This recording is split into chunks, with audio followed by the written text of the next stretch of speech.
Good morning, welcome to morning express.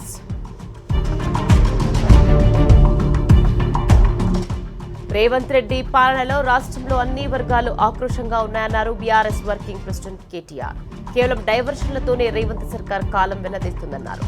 3 దఫాలుగా 20,000 కోట్ల రైతు బంధు ఎగ్గొట్టిందని అన్నారు కేటీఆర్. 3 నెలల్లోనే హామీలు అమలు చేస్తామని చెప్పింది మీరు కాదా అంటూ కాంగ్రెస్ నేతలను సూటిగా ప్రశ్నించారు.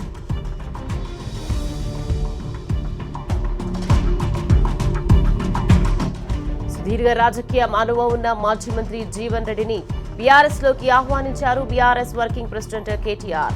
ఉమ్మడి కరీంనగర్ జిల్లా నేతలతో కలిసి జీవన్ రెడ్డి ఇంటికి వెళ్లారు. 2014లోనే జీవన్ రెడ్డిని పార్టీలోకి రావాల్సిందిగా ఆహ్వానించినప్పటికీ నిబద్ధత గల నాయకుడిగా ఆయన పార్టీ మారలేదన్నారు.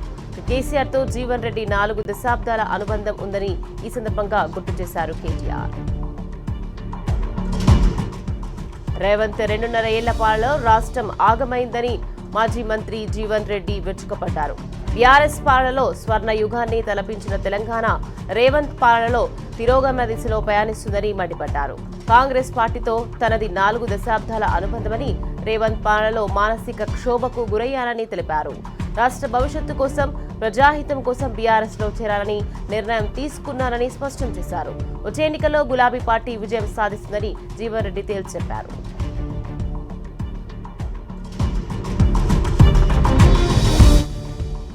నాదర్గుల్ భూములు ప్రభుత్వానివైతే ఎందుకు ప్రైవేటు కంపెనీలు బోర్డులు ఉన్నాయని మాజీ మంత్రి హరీష్ రావు ప్రశ్నించారు. అక్కడ రోజుకో పేరున్న బోర్డు ఎందుకు వెలుస్తోందని నిలదీశారు. మంత్రి పొంగులేటి శ్రీనివాసరెడ్డి పొంగులూటి అని, పొగరు లేటి అని, బాంబు లేటి అని హరీష్ రావు విమర్శించారు. పవిత్రమైన సచివాలయంలో మంత్రి పొంగులేటి పచ్చి అబద్దాలు చెప్పారని హరీష్ రావు విరుచుకుపడ్డారు.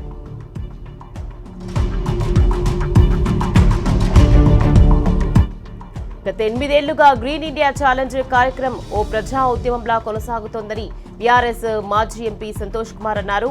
ఇప్పటి వరకు 19 కోట్లకు పైగా మొక్కలను నాటడం జరిగిందన్నారు. పర్యావరణ బాధ్యతకు ఆధ్యాత్మిక జ్ఞానాన్ని జోడిస్తూ మానవాళిని ప్రకృతితో మళ్లీ మమేకం చేసే ఈ పవిత్ర యాత్రలో రాష్ట్రపతి ముర్ము ఇచ్చిన ప్రోత్సాహానికి సంతోష్ కుమార్ కృతజ్ఞతలు తెలియజేశారు.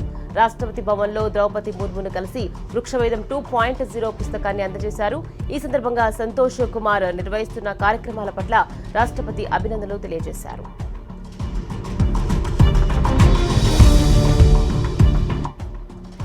తెలంగాణ ప్రజలను 6 గ్యారంటీల పేరుతో మోసం చేసిన కాంగ్రెస్ కేరళలోనూ ఇదే కుట్రకు దిగిందని మాజీ మంత్రి శ్రీనివాస్ గౌడ్ మండిపడ్డారు.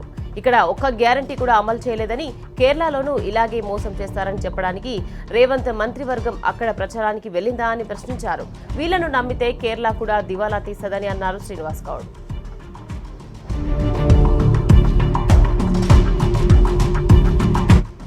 రైతులకు అండగా నిలవాల్సిన ఎమ్మెల్యేనే వారిపై భౌతిక దాడులు చేయడం హేమైన చర్యని మండిపడ్డారు. మాజీ ఎమ్మెల్యే చిరుమర్తి లింగయ్య నార్కట్పల్లి మండలం వడ్ల కొనుగోలు కేంద్రం ప్రారంభోత్సవం సందర్భంగా అన్నదాతల పట్ల స్థానిక ఎమ్మెల్యే వేముల వీరేశం ప్రవర్తించిన తీరును ఆయన తీవ్రంగా ఖండించారు. సన్నవడ్లు కొనుగోలు చేయాలని అడిగినందుకు సహనం కోల్పోయిన ఎమ్మెల్యే రైతు యాదయ్యపై చేయి చేసుకోవడం దురదృష్టకరమన్నారు. ఇది ఎమ్మెల్యే అహంకారానికి పరాకాష్టాన్ని ధ్వజమెత్తారు.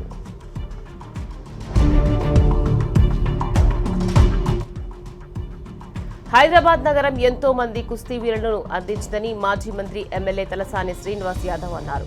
ఇక హైదరాబాద్ కు ప్రాతినిధ్యం వహించి ఎంతో మంది అంతర్జాతీయ స్థాయిలో రెజ్లింగ్ ఛాంపియన్స్ గా నిలిచారని తెలిపారు. కోటిలోని విక్టోరియా ప్లే గ్రౌండ్ లో అండర్-17 హైదరాబాద్ డిస్ట్రిక్ట్స్ రెజ్లింగ్ ఛాంపియన్షిప్ పోటీలను తలసాని ప్రారంభించారు. సరైన సౌకర్యాలు లేకపోవడం వల్ల యువత ప్రతిభ ఉన్నప్పటికీ జాతీయ, అంతర్జాతీయ స్థాయిలో రాణించలేకపోతున్నారని పేర్కొన్నారు.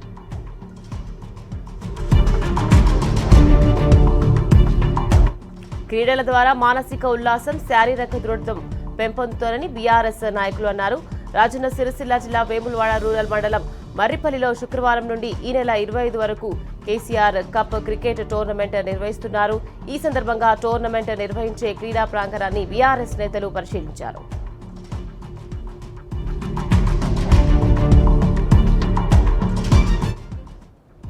కాళేశ్వరం ప్రాజెక్టు లింక్ 2లో భాగమైన నంది పంప్ హౌస్ లో అధికారులు మోటార్లు ఆన్ చేశారు. ఒక్కో మోటార్ ద్వారా 3,150 క్యూసెక్కుల చొప్పున 2 మోటార్లు ఆన్ చేసి రోజుకు 6,300 క్యూసెక్కుల నీటిని నంది రిజర్వాయర్కు పంపుతున్నారు.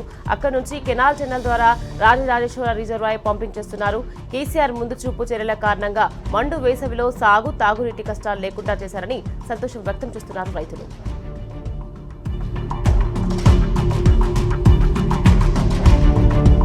ఎండాకాలం ప్రారంభంలోనే ప్రాజెక్టులు డెడ్ స్టోరేజీకి చేరుకుంటున్నాయి. రబీ సీజన్ ఎండింగ్ లో పంటలకు సరైన సాగునీరందక అన్నదాతలు ఆందోళన చెందుతున్నారు. వర్షాలు సకాలంలో పడకపోతే ఇటు తాగునీటికి అటు సాగునీటికి తీవ్ర కొరత ఏర్పడే ప్రమాదం పొంచి ఉంది. ఇక ఉమ్మడి కరీంనగర్ జిల్లాలోని ఎల్లంపల్లి, మిడ్ మానేర్, లోయర్ మానేర్ జలాశయాల్లో నీటి నిల్వలు అడుగంటుతున్నాయి.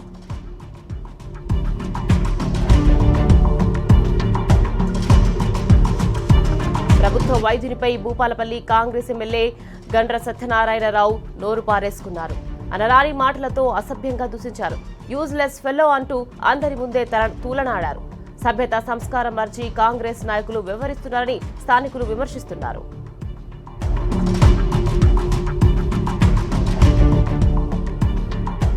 ఇరాన్, అమెరికా, ఇజ్రాయెల్ మధ్య జరుగుతున్న యుద్ధాన్ని బూచిగా చూపి రాష్ట్ర ప్రభుత్వం పెద్దలు ఖజానా నింపుకునేందుకు సిద్ధమైనట్టు తెలిసింది. యుద్ధం కారణంగా మద్యం ఉత్పత్తి ఖర్చు పెరిగిందనే సాకుతో మద్యం ధరలు పెంచనుంది. వాస్తవానికి మద్యం ధరలు పెంచేందుకు ప్రభుత్వం ఎప్పుడో రంగం సిద్ధం చేసినప్పటికీ ప్రజల నుంచి వ్యతిరేకత వస్తుందని ఇన్నాళ్లు ఆగింది. ఇప్పుడు యుద్ధాన్ని అడ్డం పెట్టుకుని ధరలు పెంచేందుకు రేవంత్ ప్రభుత్వం సిద్ధమైంది.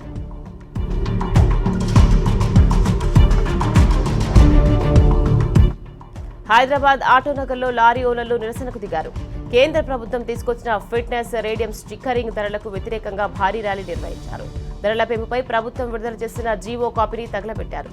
లారీ యజమానులు ఆర్థికంగా నష్టపోయే విధంగా కేంద్ర రాష్ట్ర ప్రభుత్వాలు తీసుకొచ్చిన చట్టాలను తొలగించాలని డిమాండ్ చేశారు. ప్రభుత్వమే ఉచితంగా స్టిక్కరింగ్ వేయాలని, లేని ఎడల భారీ ఆందోళన దిగుతామని హెచ్చరించారు.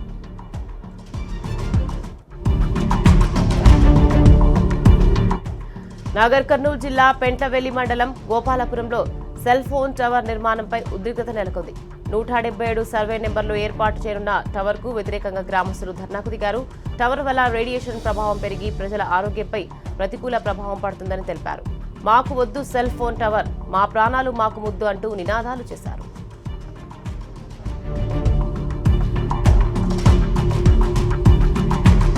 పింఛన్ల కోసం వృద్ధులు, వికలాంగులు పడరాని పాటలు పడుతున్నారు. మండే ఎండల్లో పెన్షన్ కోసం నిరీక్షిస్తున్న వైనం గుమ్మడిదల పోస్ట్ ఆఫీస్ దగ్గర కనిపిస్తుంది. గత 2 నెలలుగా పెన్షన్ అందడం లేదని వారు వాపోతున్నారు. ఉదయం నుంచి వేచి ఉన్న సమయం అయిపోయిందని, రేపు రండి మాపు రండి అంటూ అధికారులు తీవ్రంగా వేధిస్తున్నారని వృద్ధులు, వికలాంగులు ఆవేదన వ్యక్తం చేస్తున్నారు.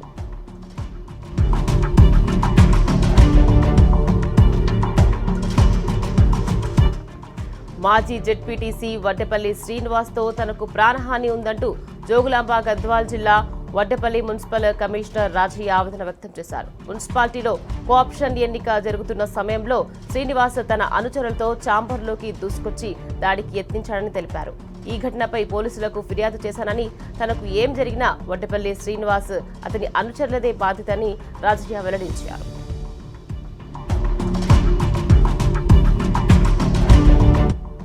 మేడ్చల్ జిల్లా దుండిగల్ పిఎస్ పరిధిలో అగ్ని ప్రమాదం జరిగింది. బహదూర్పల్లి గ్రీన్ హిల్స్ కాలనీలోని ఓ డెకరేషన్ షాప్ స్క్రాప్ గోదాంలో మంటలు చెలరేగాయి. మంటల దాటికి గోదాంలోని కెమికల్స్ డ్రమ్ములు రోడ్లపైకి ఎగిసిపడ్డాయి. దాంతో పక్కనే ఉన్న అపార్ట్మెంట్లో పార్కింగ్ చేసిన వాహనాలకు కూడా మంటలు వ్యాపించాయి. గోదాంలో ప్లాస్టిక్ ఉండడంతో మంటలు భారీ ఎత్తున ఎగిసిపడ్డాయి.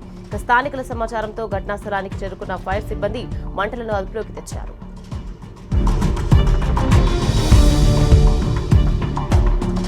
యాదాద్రి భువనగిరి జిల్లా చౌటుప్పల్ మండల కేంద్రంలో జరిగిన 15 లక్షల దొంగతనం కేసును పోలీసులు ఛేదించారు. మిఖిల్ సన్ రీసెర్చ్ అనే నిందితుడిని అరెస్ట్ చేసి అతని వద్ద నుండి 7 లక్షల నగదు, ఒక ఐఫోన్, ల్యాప్టాప్, హుండాయ్ కార్ను స్వాధీనం చేసుకున్నారు. మిఖిల్ గతంలో 10 కేసుల్లో కూడా నిందితుడిగా ఉన్నాడని, 2 సార్లు జైలుకు కూడా పోయి వచ్చారని పోలీసులు తెలిపారు.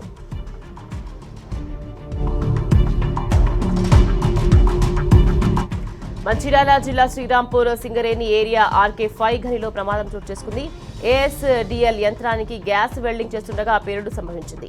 ఈ ప్రమాదంలో వేణుగోపాల్, భూపాల్ రాజు అనే 2 సింగరేణి కార్మికులకు తీవ్రంగా గాయాలయ్యాయి. క్షతగాత్రులను హుటాహుటిన RKP ఏరియా ఆసుపత్రికి తరలించారు.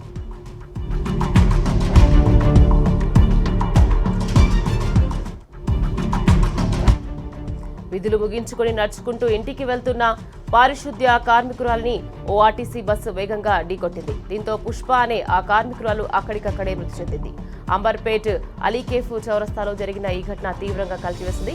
పోలీసులు సంఘటనా స్థలానికి చేరుకుని దర్యాప్తు చేస్తున్నారు. ప్రమాదంపై కోపగుత్తిన జీహెచ్ఎంసీ కార్మికులు అంబులెన్స్ ముందు బైఠాయించి ధర్నా నిర్వహించారు.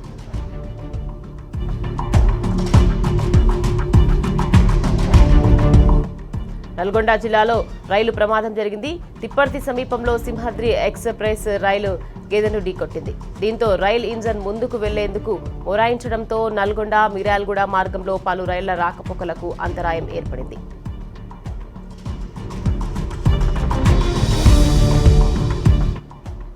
వికారాబాద్ జిల్లా దౌలతాబాద్ మండలం చంద్రకల్ గ్రామానికి చెందిన ఓ విద్యార్థి ఈతకి వెళ్లి బావిలో పడి మృతి చెందాడు. ఆ బాలుడిని 8వ తరగతి చదువుతున్న ఈశ్వర్గా గుర్తించారు. అతని కుటుంబ సభ్యులు కన్నీరు మున్నీరు అవుతున్నారు. మృతదేహాన్ని వెలికితీసి పోస్టుమార్టం నిమిత్తం కొడంగల్ ప్రభుత్వ ఆసుపత్రికి తరలించారు.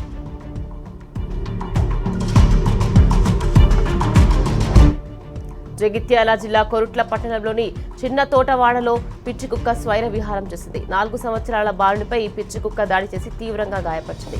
వెంటనే అతన్ని ఆసుపత్రికి తరలించి చికిత్స చేయించారు. దీంతో పిల్లలను బయటికి పంపాలంటేనే తల్లిదండ్రులు భయపడుతున్నారు.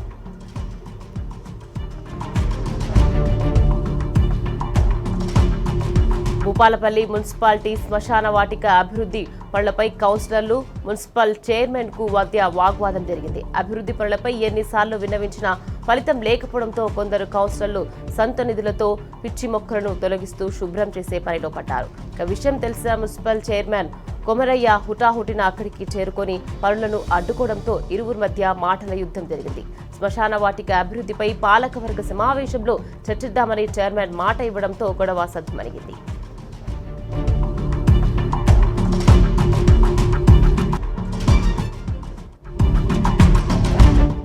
అత్యాచార కేసులో greater Warangal municipal corporator Akuthota Tejaswini భర్తకు 10 ఏళ్ల జైలు శిక్ష పడింది. ఆకుతోట శిరీష్ పై మిల్స్ కాలనీ పోలీస్ స్టేషన్లో అత్యాచార అభియోగం కేసు నమోదైంది. పోలీసుల విచారణలో నేరం రుజువు కావడంతో శిరీష్ కు 10 ఏళ్ల శిక్ష విధించారు వరంగల్ 1వ అదనపు సెషన్ న్యాయమూర్తి ప్రేమలత.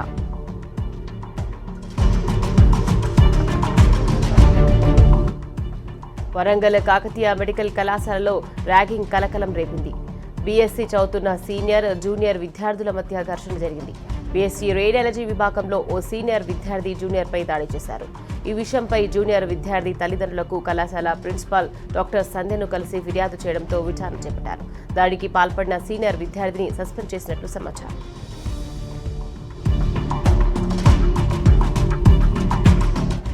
గొంతులో అన్నం ఇరుక్కొని వ్యక్తి మృతి చెందిన సంఘటన మహబూబాబాద్ జిల్లా గూడూరు మండలం దామరవంచలో చోటు చేసుకుంది.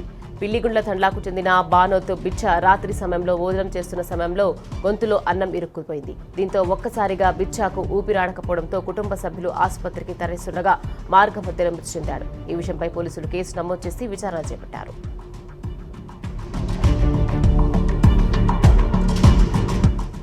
ఖమ్మం జిల్లా వేంసూరు మండలం కందుకూరులో నువ్వుల పంటలో వెళ్తున్న ట్రాక్టర్ బోల్తా పడింది.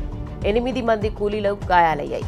కందుకూరు గ్రామానికి చెందిన ఓ రైతు నువ్వుల పంట కోత పూర్తి చేసుకుని ట్రాక్టర్లో లోడ్ చేసి కూలీలతో తరలిస్తుండగా ప్రమాదం జరిగింది. ట్రాక్టర్పై కూర్చున్న 19 మంది కూలీలు ఒక్కసారిగా కింద పడిపోగా 8 మంది కూలీలకు గాయాలయ్యాయి. గాయపడిన వారిని ఆసుపత్రికి తరలించి చికిత్స అందిస్తున్నారు.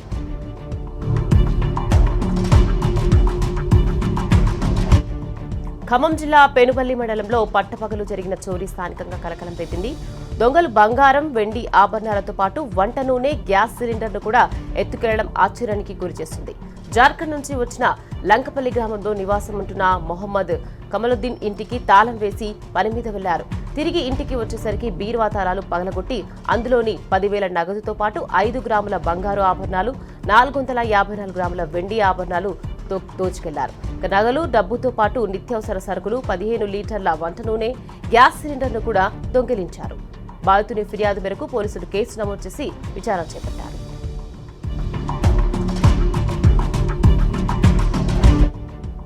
వరంగల్ జిల్లా రాయపర్తి మండలం ఏకే తండాలో ఓ యువతి అనుమానాస్పద స్థితిలో మృతి చెందింది. ఒక గూగుల్ చిట్టి అనే యువతిని రావూరు సిత్యం తండాకి చెందిన నెహ్రూ తన ఫ్రెండ్స్తో కలిసి అత్యాచారం చేసి అనంతరం ఉరివేసి చంపారని ఆరోపణలున్నాయి. యువతి ఇంట్లో ఒంటరిగా ఉన్న క్రమంలో యువకులు ఈ అఘాయిత్యానికి పాల్పడ్డారని చిట్టి తరపు కుటుంబ సభ్యులు ఆరోపిస్తున్నారు. ఘటనా స్థలానికి చేరుకున్న రాయపర్తి పోలీసులు కేసు నమోదు చేసి విచారణ చేపట్టారు.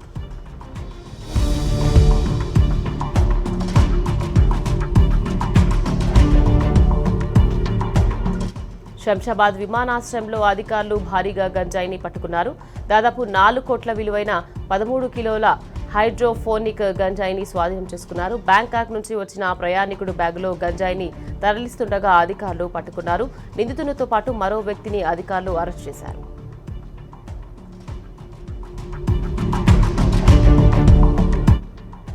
రాజన్న సిరిసిల్ల జిల్లా తంగలపల్లి జిల్లాల గ్రామం విజ్ఞాన విద్యాకేతన్ పాఠశాలలో దారుణం చోటు చేసుకుంది. 2వ తరగతి చదువుతున్న సోఫియాపై టీచర్ విచక్షణారహితంగా దాడికి పాల్పడింది. హోంవర్క్ నీటిగా చేయలేదనే కారణంతో కర్రతో ఒంటిపై వాతలు వచ్చేలా కొట్టింది. విషయం తెలుసుకున్న విద్యార్థి తల్లిదండ్రులు ఉపాధ్యాయులని నిలదీశారు. ఘటనపై విద్యాశాఖ అధికారులకు విచారణ చేపట్టి టీచర్పై చర్యలు తీసుకోవాలని డిమాండ్ చేశారు.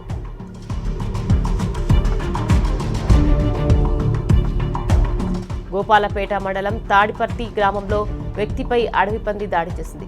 తాడిపర్తి గ్రామానికి చెందిన ప్రభాకర్ ఉదయం వేళలో తన ఇంటి బయట రాళ్ల గోడపై కూర్చొని వేరొకరితో మాట్లాడుతుండగా అడవి పంది వచ్చి దాడి చేసింది. దీంతో తీవ్రంగా గాయపడిన ప్రభాకర్ ను గ్రామస్తులు వనపర్తి ప్రభుత్వ ఆసుపత్రికి తరలించారు.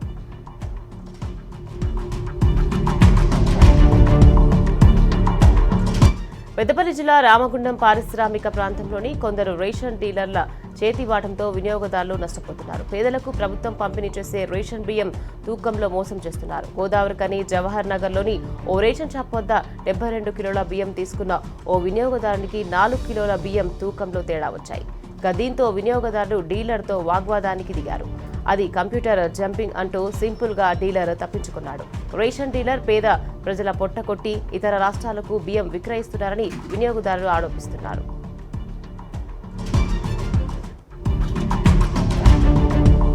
కార్పొరేట్ కు ధీటుగా సేవలు అందించి రాష్ట్ర స్థాయిలో 3 అవార్డులు సొంతం చేసుకుంది పెద్దపల్లి జిల్లా ప్రభుత్వ ఆసుపత్రి. తెలంగాణలోనే అత్యధిక అవార్డులు పొందిన ఘనత ఈ ఆసుపత్రికి దక్కింది. బెస్ట్ సూపరింటెండెంట్ కేటగిరీలో అనస్థీషియా సివిల్ సర్జన్ డాక్టర్ కొండ శ్రీధర్ కు అవార్డు దక్కింది. ఆరోగ్యశ్రీ కేసులలో రాష్ట్రంలోనే ప్రథమ స్థానంలో నిలిచినందుకు మరో అవార్డు, టీ హబ్ ద్వారా అత్యధిక రక్త పరీక్షలు చేసినందుకు గాను మరో అవార్డును ఈ ఆసుపత్రి సొంతం చేసుకుంది.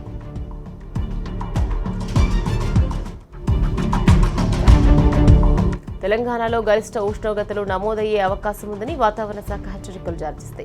పసిఫిక్ మహాసముద్రంలో ఉష్ణోగ్రతలు పెరగడం వల్ల జూన్ మొదటి వారంలో ఎల్ నినో ప్రభావం ఏర్పడే అవకాశం ఉందని తెలిపారు. దీని ప్రభావంతో సాధారణ కంటే 2-3 డిగ్రీల ఉష్ణోగ్రతలు ఎక్కువగా నమోదవుతాయని చెప్పారు. ఇప్పటికే పలు జిల్లాల్లో 39 నుంచి 40 డిగ్రీల సెల్సియస్ ఉష్ణోగ్రత నమోదవుతుందని చెప్పారు. ఇది రాష్ట్రంతో పాటు దేశ వాతావరణ వ్యవస్థను ప్రభావితం చూపుతోందని వాతావరణ శాఖ అధికారి శ్రీనివాస్ తెలిపారు.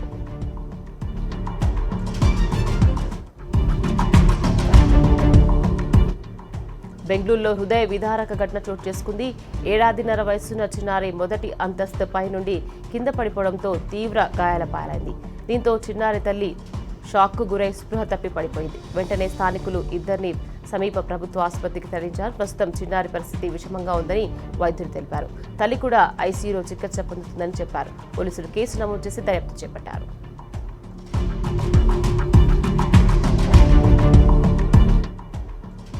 ప్రత్యేక సమగ్ర సవరణ పేరుతో లక్షలాది మంది ఓట్లను తొలగించడం అన్యాయమని పశ్చిమ బెంగాల్ ముఖ్యమంత్రి తృణమూల్ అధినేత మమతా బెనర్జీ అన్నారు. ఈ అంశాన్ని అంత తొందరగా వదిలిపెట్టబోమని, న్యాయం జరిగే వరకు పోరాడతామని అన్నారు. పశ్చిమ బెంగాల్లో ఢిల్లీ పెద్దలు టార్గెట్ చేశారని, బెంగాల్లో తృణమూల్ ఎన్నిక లాంఛనమే అని ధీమా వ్యక్తం చేశారు.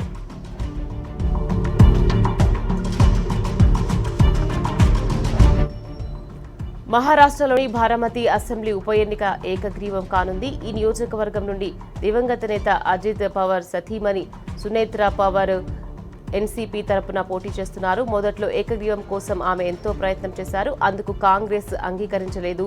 ఆకాష్ విశ్వనాథ్ మోర్ను పోటీలో నిలిపింది. అయితే ఇప్పుడు అకస్మాత్తుగా ఆయన పోటీ నుంచి విరమించుకోవడంతో సునేత్ర పవార్ ఎన్నిక ఏకగ్రీవం కానుంది. కాగా ఈ నెల 23న ఈ నియోజకవర్గంలో ఎన్నిక జరగాల్సి ఉంది.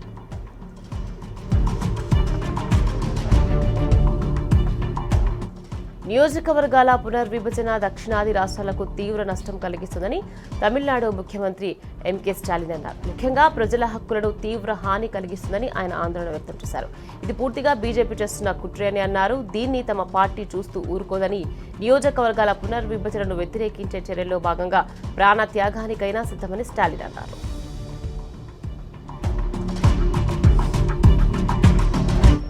నేపాల్ రాజకీయాలు ఆసక్తిగా మారుతున్నాయి. ప్రధానిగా బలేంద్ర షా ప్రమాణ స్వీకారం చేసిన దగ్గర నుండి వినూత్న పరిణామాలు చోటు చేసుకుంటున్నాయి. అవినీతి ఆరోపణలో ఇప్పటికే మాజీ ప్రధాని కేపీ శర్మ ఓలీ అరెస్ట్ కాగా, ఇప్పుడు నేపాల్ కాంగ్రెస్ సీనియర్ నేత షేర్ బహదూర్ దేవ్ పై అరెస్ట్ వారెంట్ జారీ అయింది. అలాగే ఆయన భార్య ఆర్జు రావు దేవ్ పై కూడా వారెంట్ జారీ అయింది. అతడిపై తన కుటుంబంపై అసత్య ఆరోపణలు చేస్తున్నారని షేర్ బహదూర్ మండిపడుతున్నారు.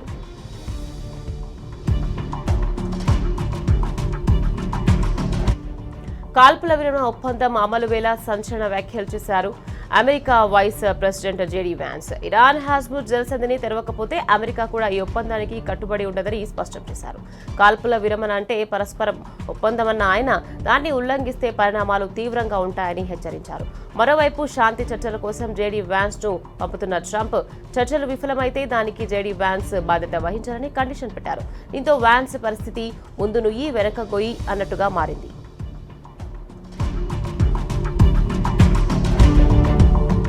లెబనాన్ కాల్పుల విరమణ ఒప్పందంతో భాగం కాదంటున్నారు ఇజ్రాయెల్ ప్రధాని నేతన్యాహు. కాల్పుల విరమణ యుద్ధానికి ముగింపు కాదని, లక్ష్య సాధనలో చిన్న విరామం మాత్రమేనని తేల్చెప్పారు. ఇరాన్ దగ్గర ఉన్న యురేనియం బయటకు వెళ్లాల్సిందేనని అంటున్నారు. అందుకు టెహ్రాన్ అంగీకరించకుంటే యుద్ధంతో దాన్ని స్వాధీనం చేసుకుంటామని హెచ్చరించారు నేతన్యాహు.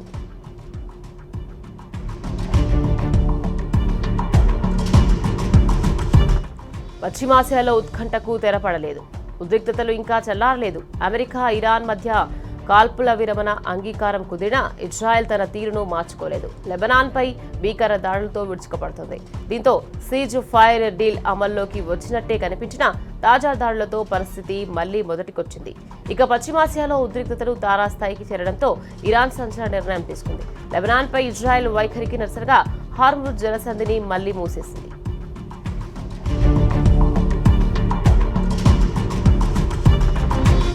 కాల్పుల విరమణ ఒప్పందానికి తూట్లు పొడిచింది ఇజ్రాయెల్. సీజ్ ఫైర్ డీల్లో లెబనాన్ భాగం కాదంటూ ఆ దేశంపై భీకర దాడులకు దిగింది. హెజ్బొల్లా ఉగ్రస్థావరాలే లక్ష్యంగా బీరూట్, దక్షిణ లెబనాన్, బెకా వ్యాలీ సహా పలు నగరాలపై పెద్ద ఎత్తున బాంబులను ప్రయోగించింది. 10 నిమిషాల వ్యవధిలోనే 100కు పైగా లక్ష్యాలను క్షిపణుల వర్షం కురిపించింది. ఇజ్రాయెల్ దాడుల్లో సాదిక్ ఆల్ నబ్సులీ మృతి చెందారు.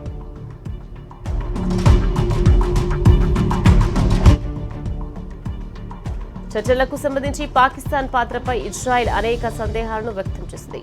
పాకిస్తాన్ మధ్యవర్తిత్వంలో విశ్వసనీయత కనిపించడం లేదని భారత్లో ఇజ్రాయెల్ రాయబారి రువేన్ అజర్ అన్నారు. తన స్వప్రయోజనాల కోసం పాకిస్తాన్ను ఉపయోగించుకుంటుందన్న అనుమానాన్ని ఆయన వ్యక్తం చేశారు.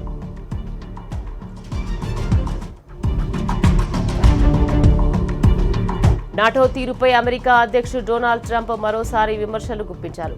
మనల్ని నిరాశపరిచే నాటో కూటమితో మిత్ర దేశాలపై ఒత్తిడి పెట్టుకుంటే సమస్యలేనని అర్థం కావని పేర్కొన్నారు. ఈ మేరకు ట్రూత్ సోషల్లో పోస్ట్ పెట్టారు. అయితే ఇరాన్పై యుద్ధానికి హార్ముజ్ జలసంధి వద్ద సాయానికి కలిసినందుకు ఇప్పటికే నాటో దేశాలను ట్రంప్ విమర్శిస్తున్నారు.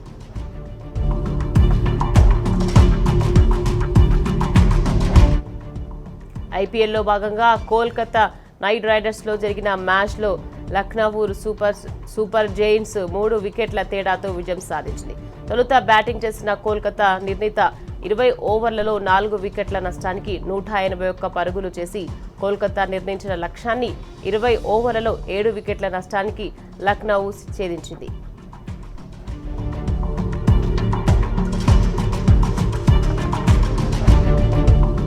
ఐపీఎల్లో భాగంగా నేడు రాజస్థాన్ రాయల్స్ అండ్ ఆర్సీబీ జట్టు తలపడనున్నాయి. ఈ సీజన్లో ఇప్పటి వరకు ఇరు జట్టు ఓటమి ఎరగలేదు.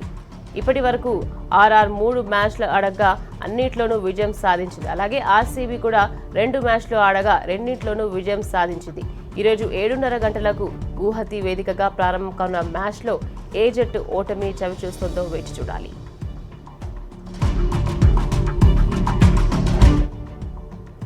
బంగ్లాదేశ్ క్రికెట్ బోర్డు నూతన అధ్యక్షునిగా తమీమ్ ఇక్బాల్ బాధ్యతలు చేపట్టారు. ఈ సందర్భంగా క్రికెటర్ల జీతాలకు సంబంధించిన ఫైల్పై ఆయన తొలి సంతకం చేశారు. 37 ఏళ్ల వయసులో బీసీబీ అధ్యక్షునిగా బాధ్యతలు చేపట్టిన తొలి వ్యక్తిగా ఆయన చరిత్ర సృష్టించారు. జీతాలు పెంచుతూ తమీమ్ తీసుకున్న నిర్ణయం పట్ల బంగ్లాదేశ్ క్రికెటర్లు ఆనందం వ్యక్తం చేస్తున్నారు.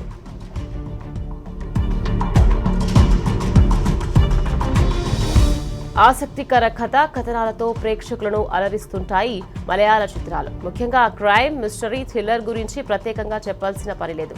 ఇప్పుడు అలాంటి చిత్రమే ఓటీటీ ప్రేక్షకులను పలకరించడానికి రాబోతుంది. జీతు సతీశన్ దర్శకత్వంలో రూపొందిన చిత్రం సంభవం అధ్యాయం 1. ఆస్కార్ అలీ, వినీత్ కుమార్, అసీం జలాల్, సిద్ధార్థ్ భరత్ తదితరులు కీలక పాత్ర పోషించారు. జియో హాట్‌స్టార్ వేదికగా ఏప్రిల్ 15వ తేదీ నుంచి తెలుగు, తమిళ, కన్నడ, హిందీ భాషల్లో ఈ చిత్రం స్ట్రీమింగ్ కానుంది.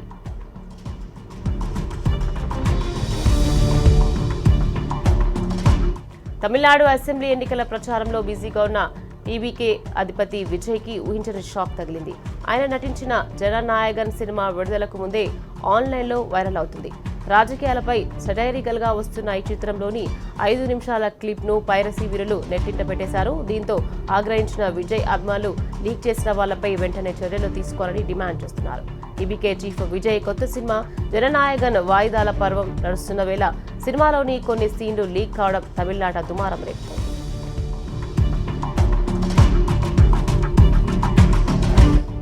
ఈ నెల 5న జరిగిన తన బర్త్డే సెలబ్రేషన్స్ పై నటి రష్మిక తాజాగా పోస్ట్ పెట్టారు. 30వ పుట్టినరోజు వేడుకలను భర్త, అత్తమామలు, బంధువులు, స్నేహితులతో కలిసి జరుపుకోవడం ప్రత్యేకమన్నారు రష్మిక. చాలా రోజుల తర్వాత ఇంటికి చిన్నప్పటి నుంచి వెళ్లే ఆలయాన్ని సందర్శించాను. తను చదివిన స్కూల్ని బయట నుంచే చూడాల్సి వచ్చింది. స్కూల్ని చూడగానే బాల్య జ్ఞాపకాలు గుర్తొచ్చాయి. కుటుంబ సభ్యుల్లాంటి కొందరు స్కూల్ ఫ్రెండ్స్ని కలిశానని తెలిపారు. నేను ఈ స్థాయిలో ఉండడానికి కారణమైన వారు నాతో ఎప్పుడూ ఉండేవారి సమక్షంలోనే కేక్ కట్ చేయడం ఎంతో ఆనందాన్నిచ్చిందన్నారు రష్మిక.